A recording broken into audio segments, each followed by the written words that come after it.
Qala Rasulullah sallallahu alayhi wa sallama, intumwa y'Imana Muhammad sallallahu alayhi wa sallama yatubwiye ati: ayyumal mar'atin sa'alat zawjaha talaqan, ati umufasoni wese, umugore uwari we wese azosaba uwo bubakanye kwahukana, kwa kundi k'umugore akubwira ati shaka yuko je tuvana twahukane, uwari we wese yimenye.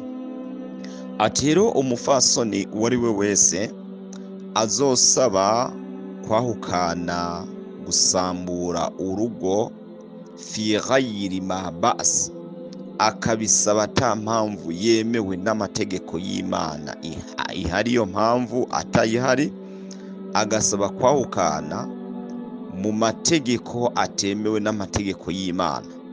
Kumbure yarondera amatungo ntayabonye, cankwe se haje uwundi mugabo agashaka yuko yo kwahukana ko ngo agende kuriya, ati uwo mufasoni azosaba kwahukana mu mpamvu itemerewe n'amategeko y'Imana, faharamun alayha raihatul janna, ati uwo mufasoni ni kizira, kikaziririzwa kuri we kuzokumva n'akamoto k'ubwami bw'ijuru.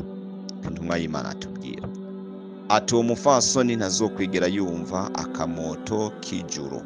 Byumvikana ko mu gihe atakamoto wigeze wumva ku bwami bw'ijuru, ahubwo n'ubwami bw'ijuru ntabwo uzokwigera winjira.